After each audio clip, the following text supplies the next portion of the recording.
Alright fam, long time no see, long time no recording too, so this may be a little awkward because I am very out of practice.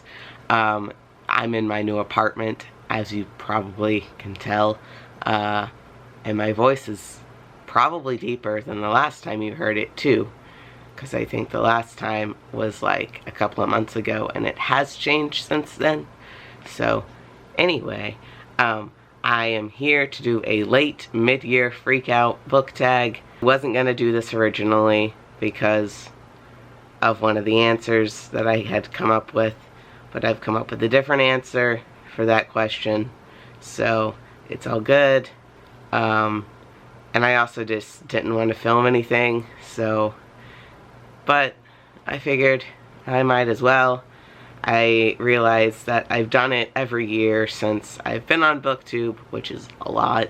I've been on here since 2018, y'all. Yeah.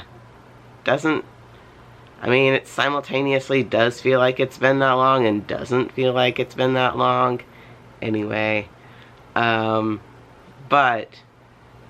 Anyway, let's just get into the questions, right? Yeah, that's what you came here for. I did try and space out my favorites throughout the books I read and didn't just put one book for every answer, but I did have to double up on two of the answers because it was just, I couldn't not. So those two answers are the first answer and one we'll get to later on. I don't want to mix things up too much, so we're just going to stick to the order. But the first question is the best book you've read in 2021. And for that, I'm actually cheating, kind of. And I'm going with a series, because I don't know what my favorite book in the series is. And it's the Magic in Manhattan series. I still don't think I've posted the review I did of that. I really need to. I'm just lazy and haven't edited it. Anyway, the Magic in Manhattan series, just because I haven't posted the review, is about a psychosymmetric, I think that's how you say it, person named Rory. He can touch things and immediately know their history. It's really cool. Anyway, he's working at an antique shop and he gets approached by this wealthy son of a politician type person to appraise these letters, and he has to appraise a bunch of letters on no time, and it turns out that the wealthy rich politician son person is he is not paranormal like Rory is, but he knows about the paranormal and he was trying to figure out who was paranormal, and he doesn't get it right on the first try. It's really funny. So anyway, it's good. It's about their hijinks in Manhattan, and there's this overarching plot about he's not a super villain, but essentially a super villain. He's a telepath, a super powerful telepath, and he's from Germany, because this is set in the 20s, and all of the bad guys have to be German, apparently. But yeah, so that's pretty much all I can say without going into spoiler territory. It's really good though, highly recommend it. They're really cheap too, they're ebooks. They're not even physical books. So what are you waiting for? Read them. They're so good. The second question is the best sequel you've read in 2021, and that would have to be The Silvered Serpents. I actually just got my own copy of The Silvered Serpents. I originally read it from the library, but Barnes & Noble was having a sale, so I got it. And this is the sequel to The Gilded Wolves.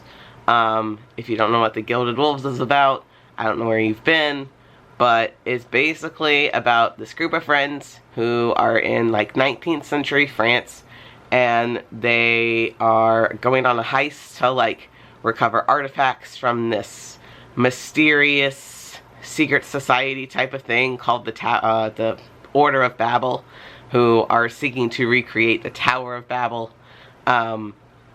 And one of the members is like one of the friends is supposed to be a member of one of the orders, but he got like shunned and like disowned from it, kind of. And yeah, it's good. Look, I did all of that and I didn't compare it to Six of Crows once. It's possible, y'all. It's possible. The Silvered Serpents, on the other hand, has heist elements in it, but I wouldn't call it a heist book like The Gilded Wolves is.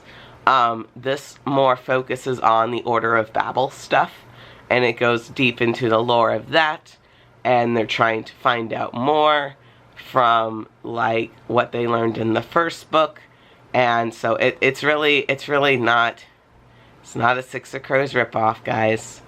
Anybody who tells you that is lying, and I will fucking fight them, okay? But yeah, so the Silvered Serpents, really good. Highly recommend the Gilded Wolves and the Silvered Serpents. This book ends on such a fucking cliffhanger that I cannot wait for the third book. I cannot wait. I think it comes out later this year, but surprisingly that's not my answer for the question about that. Next is a new release you haven't read but you want to, and boy do I have an answer for this. Check out, let me like focus the camera not on myself, okay? Check out literally all of those books. I want to read all of those books. So we have 500 Miles from the Sun, The Passing Playbook, Mr. Impossible, Lost in the Neverwoods, The Ghost We Keep, Meet Cute Diary, The Witch King, and The Ones We're Meant to Find. Also, beside them, which I can't show you because I was sitting in front of them, we have Honey Girl, we have Ace of Spades, which is right here, and I think those are all the new releases that I have. These two are arcs, so I guess they could count. We have The Sky Blues and The Darkness Outside Us. But yeah, those are all the new releases on my TBR right now. And my answer is basically all of those, because I need to read all of those. But my priority is this stack right here. So that answers basically the last question too. But we're going to get to the last question and I'll answer it again. Number 4 is your most anticipated release for the second half of the year. And for that, I went with A Lesson in Vengeance by Victoria Lee, the author of The Fever King, which is behind me, that you can't see and I'm not going to bother focusing in on. They wrote The Fever King and The Electric Air, both of which were like 2 of my favorite books from last year. And I know this is supposed to be different. It's a dark academia, sapphic book. It comes out in August, so I don't have to wait too long. It's literally a month from now. Less than a month from now, because I think it comes out on the 5th. Number 5 is your biggest disappointment, and for that I'm going with Girl Meets Boy by Ali Smith, I think is her name. I don't remember, and I don't have it in front of me, so I apologize if what I said does not match the screen. Also sorry if I'm out of focus for some reason. But yeah, Girl Meets Boy, real shitty book. I DNF'd it like 50 pages in because the stream of consciousness writing style was just too much for me.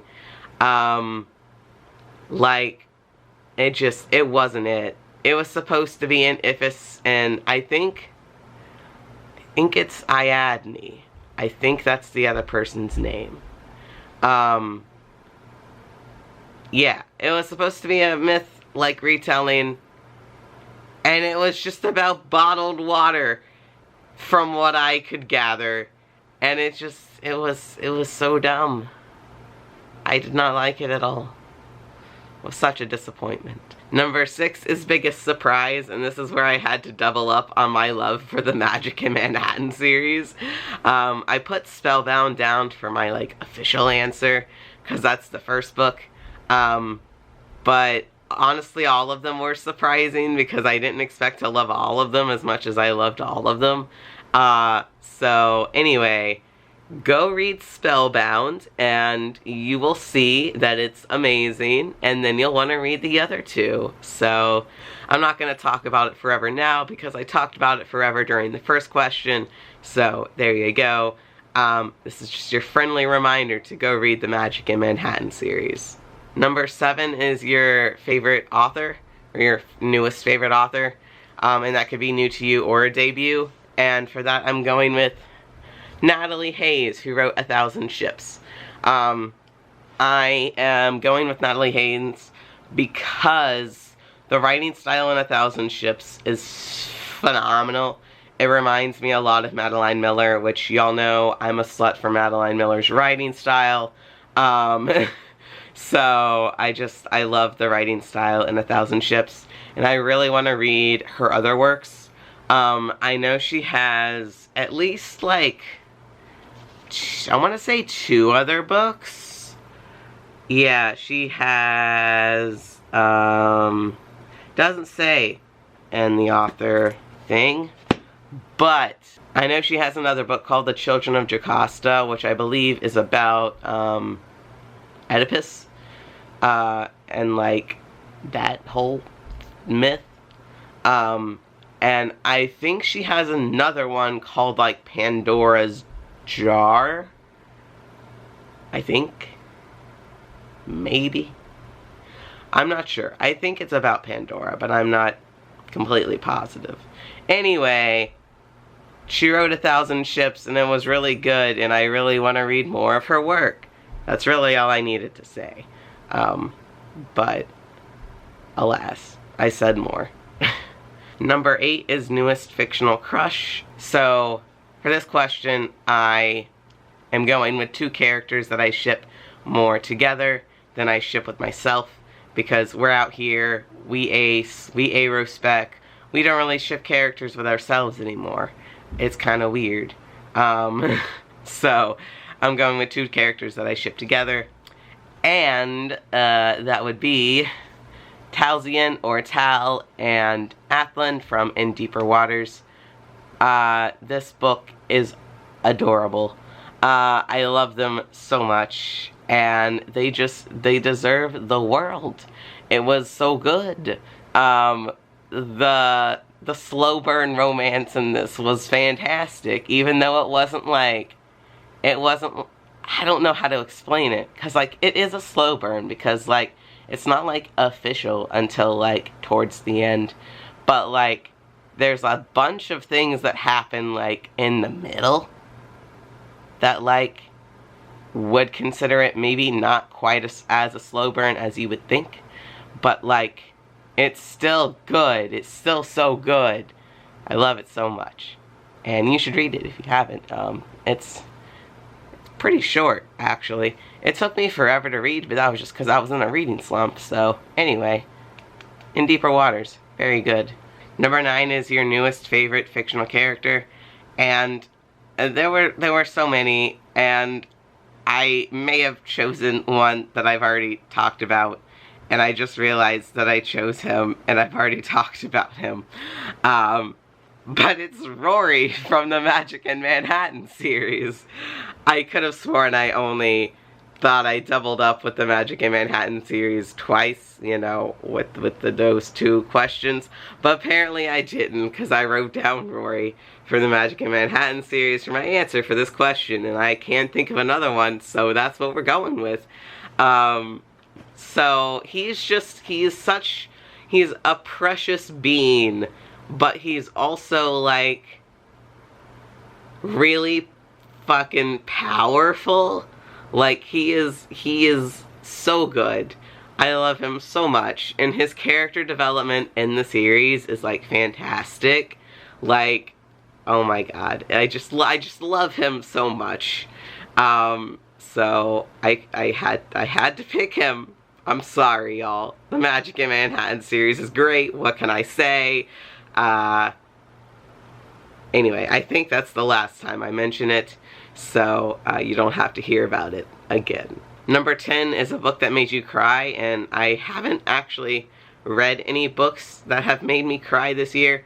You would think maybe like 1,000 Ships would have made me cry, but it didn't. So that's the only book I can like think that would, I mean, I guess The Silvered Serpents could have made me cry too towards the end. But yeah, neither of them actually made me cry. So I don't have an answer for this question. Number 11 is a book that made you happy. And for that, since we don't want to double up again, I'm going with Fence Disarmed. This is a very just cute and fluffy book about the characters in the Fence series. The Fence graphic novel series. It's a sequel to Fence Striking Distance, which I guess I also could have picked, but I read this one more recently, so I picked this one. Also, it had more like, oh my god, they're idiots kind of moments. So anyway, I don't think I have explained what Fence Disarmed or Fence Striking Distance is about in this video. Basically, it picks up after Volume 4 of Fence, the graphic novel series.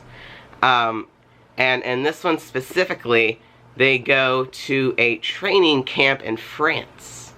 And it's very cute and fun, and they're idiots, and it's fantastic. And yeah, if you like the graphic novel series, I definitely recommend the books. They're good. What can I say? They're good. Number 12 is your favorite book to film adaptation you saw this year. I haven't seen any movies, I don't think, that were based on books. So we're going with the obvious choice here. It's Shadow and Bone from Netflix.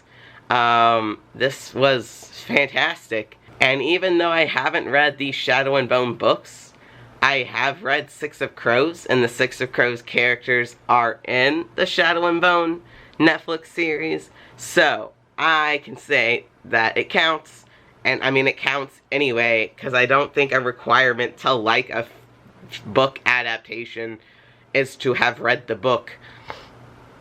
So, Shadow and Bone, the Netflix series, fantastic. Would highly recommend. So, number 13 is the favorite video you have done so far this year.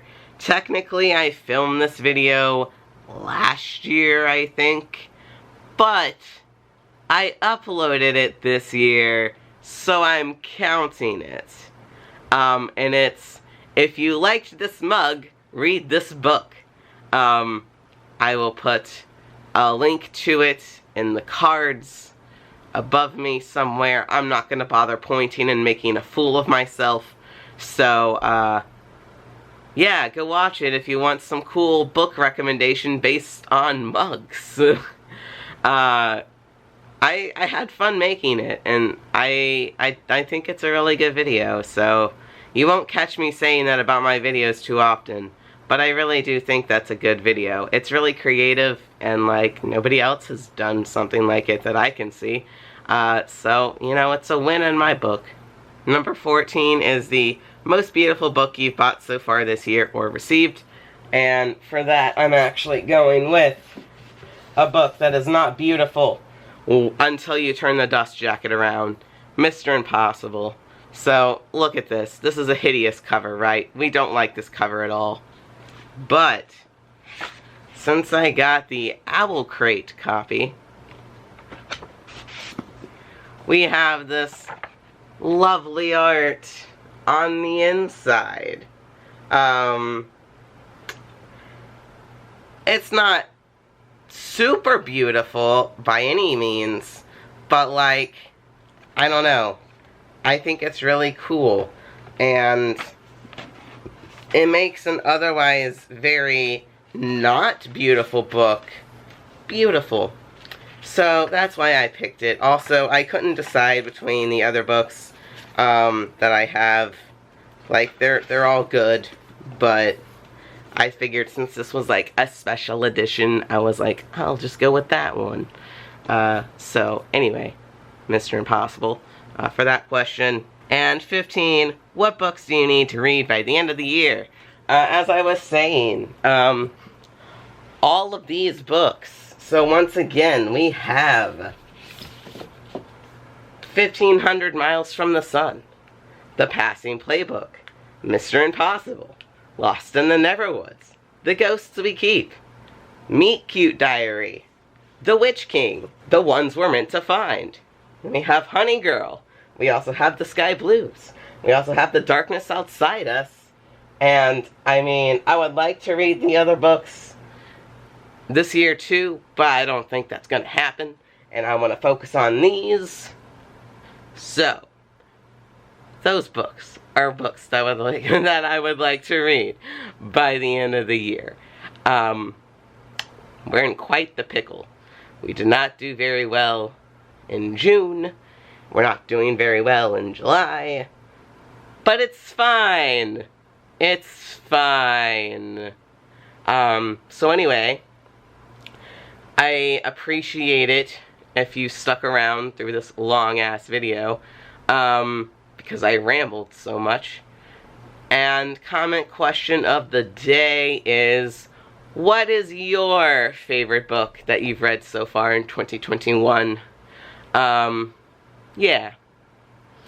Tell me, it can be a series, if you've read a whole series and you're like, this series, because I can't pick.